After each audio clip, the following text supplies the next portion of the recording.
കേരളത്തിൽ പുതുതായി അധികാരത്തിൽ വന്ന സംസ്ഥാന സർക്കാർ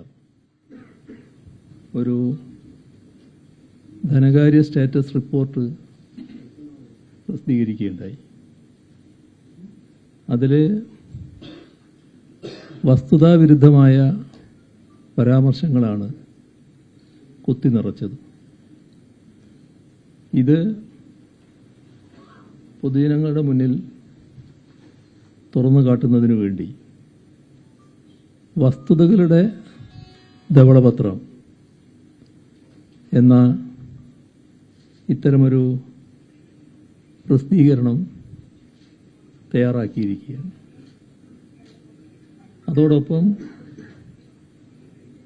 സംസ്ഥാനത്ത് പുതുക്കിയ ബജറ്റുണ്ട്. ആ ബജറ്റിനെ പറ്റിയുള്ള ഹ്രസ്വമായൊരു അവലോകനവും ഇതിൽ ഉൾപ്പെടുത്തിയിട്ടുണ്ട്. സ്ഥിതിവിവരക്കണക്കുകൾ വിശദമായി പ്രതിപാദിക്കാൻ ഈ അവസരം ഞാൻ ഉപയോഗിക്കുന്നില്ല. അതൊക്കെ വിശദമായി തന്നെ ഈ തയ്യാറാക്കിയ വസ്തുതകളുടെ ധവളപത്രത്തിലുണ്ട്. എന്നാൽ ചില കാര്യങ്ങൾ പറയേണ്ടതായിട്ടുമുണ്ട്. പ്രധാനമായും 5 കാര്യങ്ങളാണ് പറയാൻ ഉദ്ദേശിക്കുന്നത്. ഒന്നാമത്തത്, നമ്മുടെ പൊതുമണ്ഡലത്തിലാകെ വ്യാപകമായി പ്രചരിപ്പിക്കപ്പെടുന്ന ഒരു അസത്യമുണ്ട്. അത് 10 വർഷം LDF നാട്ടിൽ ഭരണം നടത്തിയപ്പോൾ സംസ്ഥാനത്തിൻ്റെ ആകെ ബാധ്യതകൾ അനിയന്ത്രിതമായി ഉയർന്നു എന്നതാണ് പ്രചരിപ്പിക്കപ്പെടുന്ന വസ്തുതാവിരുദ്ധമായ കാര്യം. ഇവിടെയാണ് യാഥാർത്ഥ്യം എന്താണ് എന്ന് പരിശോധിക്കേണ്ടത്. അങ്ങനെ പരിശോധിച്ചാൽ ഈ പറയുന്നതിൽ നിന്ന് വ്യത്യസ്തമായ ഒന്നാണ് എന്ന് കാണാൻ കഴിയും. നമുക്കറിയാം, 10 വർഷത്തെ LDF ഭരണകാലത്തിന് മുൻപ് 2011-16 UDF ആയിരുന്നു കേരളത്തിൽ ഭരണം നടത്തിയിരുന്നത്. ആ കാലയളവിൽ സംസ്ഥാനത്തിൻ്റെ കടബാധ്യത 1.93 മടങ്ങാണ് വർദ്ധിച്ചത്. ഇത് 2011-16 കാലത്തെ കണക്ക്. എന്നാൽ 2016-21 കാലയളവിൽ LDF ഗവൺമെൻറ് അധികാരത്തിലിരുന്ന 5 വർഷക്കാലം, ആ ഘട്ടത്തിൽ ഈ കടബാധ്യത 1.93 മടങ്ങ് അതിൽ നിന്ന് കൂടുകയല്ല ചെയ്തത്, അതിൽ നിന്ന് കുറയുകയാണ് ഉണ്ടായത്. 1.86 മടങ്ങായി കുറയുകയുണ്ടായി. ഇത് പിന്നീടുള്ള 2021-26 വർഷമായപ്പോൾ ആ ടേം, ആ കാലയളവിൽ ആ 1.86 നിന്ന് വീണ്ടും ചുരുങ്ങി 1.6 മടങ്ങായി കുറയുന്ന നിലയുണ്ടായി. അപ്പോൾ UDF കാലയളവിൽ 1.93, അതിന് തൊട്ടു പിന്നാലെയുള്ള 5 വർഷം 1.86, പിന്നീടുള്ള 5 വർഷം 1.6. അപ്പോൾ നല്ല കുറവ് ഈ കാര്യത്തിൽ LDF സർക്കാരിൻ്റെ കാലത്ത് ഉണ്ടായി എന്താണ് കാണാൻ നമുക്ക് സാധിക്കുക. മറ്റൊരു കാര്യം, കടബാധ്യതയും ആഭ്യന്തര വരുമാനവും തമ്മിലുള്ള അനുപാതമാണ്. ഇത് കോവിഡ് കാലത്ത് 38% ഉയർന്നിരുന്നു. എന്നാൽ പിന്നീടുള്ള 5 വർഷം ഈ അനുപാതം ഏകദേശം 34% കുറയുകയുണ്ടായി. ഇത്തരം കണക്കുകൾ പൂർണ്ണമായി മറച്ചുവെക്കുകയാണ് സംസ്ഥാന സർക്കാർ. എന്നിട്ട് അതിനു പകരം 5 ലക്ഷം കോടിയിൽ പരം കടമുണ്ട് എന്നാണ് സർക്കാർ പ്രചരിപ്പിക്കാൻ ശ്രമിക്കുന്നത്. ഇത് ബോധപൂർവം തെറ്റിദ്ധാരണ പരത്താനുള്ള ശ്രമമാണ്. 2016 മുതൽ 26 വരെയുള്ള ആ 10 വർഷക്കാലം നമ്മുടെ സംസ്ഥാനത്ത് ധനദൃഢീകരണ ഉദ്യമങ്ങളാണ് ഉണ്ടായിട്ടുള്ളത്. അതിനെ മുഴുവനായി താറടിക്കാനുള്ള ശ്രമമാണ് സംസ്ഥാന സർക്കാർ നടത്തുന്നത്. രണ്ടാമത്തെ കാര്യം, കേരളത്തിൽ ധൂർത്താണ് ഒരു ഭാഗത്ത് പ്രചരണം. അതോടൊപ്പം നികുതിയുടെ കാര്യത്തിൽ കെടുകാര്യസ്ഥയായിരുന്നു എന്നൊരു പ്രചരണം. ഇതെല്ലാം പൂർണ്ണമായും വ്യാജ നിർമ്മിതിയായിട്ടാണ് വരുന്നത്. ഇക്കാര്യത്തിലും എന്താണ് വസ്തുത? നമ്മുടെ രാജ്യത്തെ പൊതുവായ നില നോക്കിയാൽ സംസ്ഥാനത്തിൻ്റെ റവന്യൂ ചെലവുകളുടെ 60% തനത് റവന്യൂ വരുമാനത്തിൻ്റെ വിനിയോഗത്തിൽ നിന്നാണ്. നമ്മുടെ സംസ്ഥാനത്ത് 60% ചെലവും തനത് റവന്യൂ വരുമാനത്തിൻ്റെ വിനിയോഗത്തിൽ നടക്കുന്നു.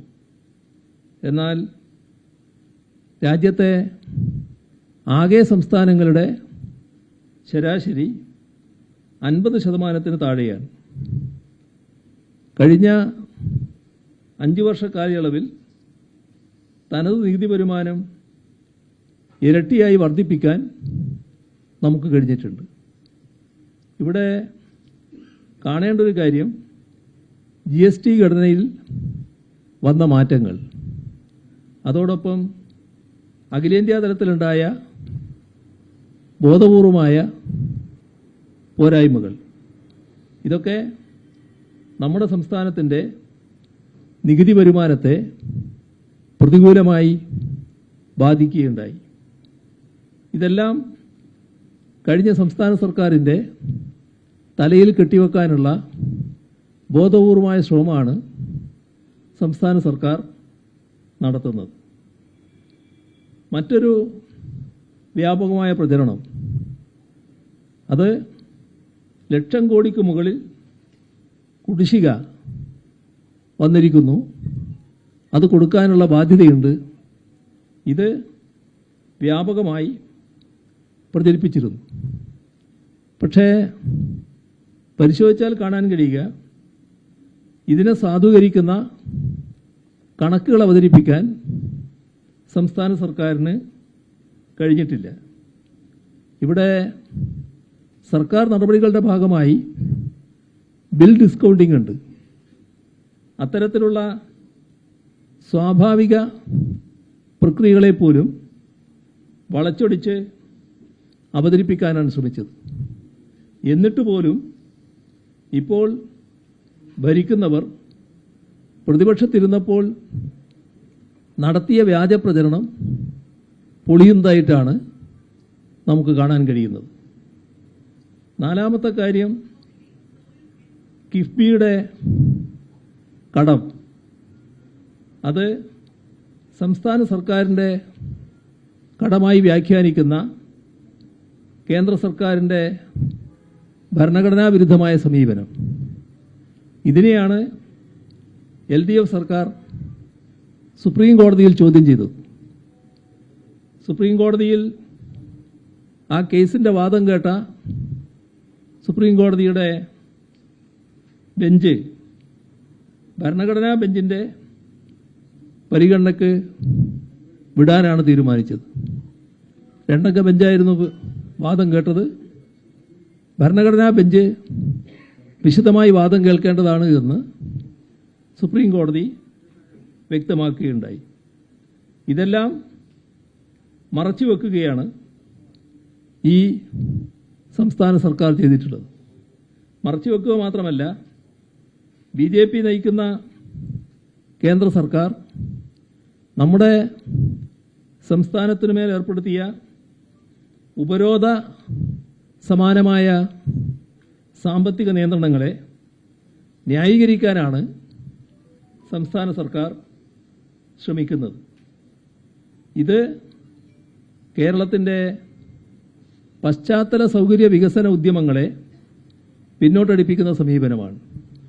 കിഫ്ബിയുമായി ബന്ധപ്പെട്ട് ധാരാളം കാര്യങ്ങൾ പറയാനുണ്ട്. അതിൻ്റെ വിശദാംശങ്ങളിലേക്ക് ഈ അവസരത്തിൽ ഞാൻ പോകുന്നില്ല എന്ന് മാത്രം. ഇന്നും ധാരാളം വാർത്തകൾ വന്നിട്ടുണ്ടല്ലോ. നമ്മുടെ പൊതുമേഖലയെ സംബന്ധിച്ച് ഇതിൽ സംസ്ഥാന സർക്കാർ സ്വീകരിക്കുന്ന സമീപനം പൊതുമേഖലയെ എങ്ങനെയെല്ലാം ഒഴിവാക്കേണ്ട ഒന്നായി ചിത്രീകരിക്കാം, ഇതാണ് സർക്കാരിൻ്റെ സമീപനമായി കാണുന്നത്. ഇവിടെ സർക്കാർ അവതരിപ്പിച്ച സ്റ്റാറ്റസ് റിപ്പോർട്ടിൽ ലാഭത്തിൽ പ്രവർത്തിക്കുന്ന പൊതുമേഖലാ സ്ഥാപനങ്ങളുടെ എണ്ണത്തിലുണ്ടായ വർധനവ് എടുത്തു പറയേണ്ടി വന്നിട്ടുണ്ട്. അത് അവർക്ക് പോലും മറച്ചുവെക്കാൻ കഴിഞ്ഞിട്ടില്ല. എന്നാൽ നാം അവതരിപ്പിച്ച സ്റ്റാറ്റസ് റിപ്പോർട്ടിൻ്റെ പ്രത്യേകതയായി കാണേണ്ടത് അത് ബജറ്റിനുള്ള ഒരു മുൻഗാമിയായിരുന്നു. എന്തൊക്കെയാണ് വരാൻ പോകുന്നത് എന്ന് സൂചിപ്പിക്കുന്നതായിരുന്നു അവരിറക്കിയ സ്റ്റാറ്റസ് റിപ്പോർട്ട്. നമ്മുടെ തന്ത്രപ്രധാനമായ ധാതു ഖനന മേഖലകളെ സ്വകാര്യ കുത്തകകൾക്ക് തുറന്നുകൊടുക്കാനുള്ള ബജറ്റ് നിർദ്ദേശങ്ങൾ വന്നു. ആ ബജറ്റ് നിർദ്ദേശങ്ങൾക്ക് വഴിമരുന്നിട്ടത് സംസ്ഥാന സർക്കാർ അവതരിപ്പിച്ച ഈ സ്റ്റാറ്റസ് റിപ്പോർട്ടാണ്.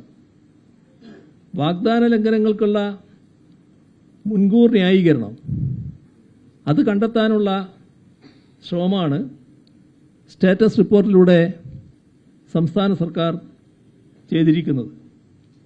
ജീവനക്കാരുടെ ശമ്പള പരിഷ്കരണം, എഷ്വേർഡ് പെൻഷൻ പദ്ധതി, സ്ത്രീ സുരക്ഷാ സഹായധനം, യുവാക്കൾക്കുള്ള കണക്ട് വർക്ക്, ഇവയെല്ലാം തുടക്കത്തിൽ തന്നെ അട്ടിമറിക്കുന്ന നിലയാണ്.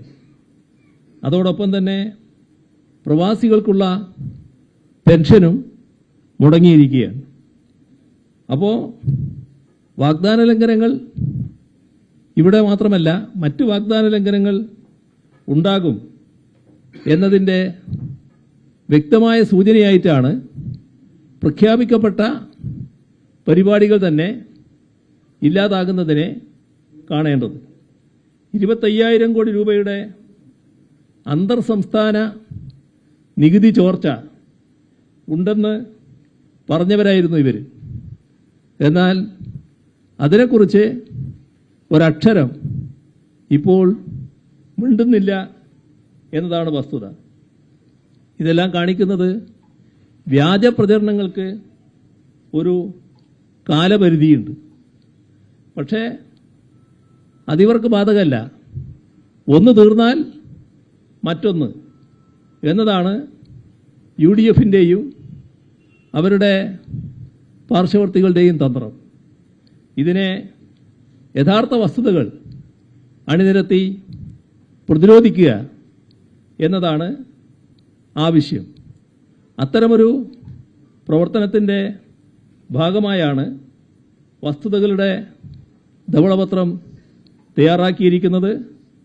മറ്റു കൂടുതൽ കാര്യങ്ങളിലേക്ക് ഇപ്പോൾ കടക്കുന്നില്ല.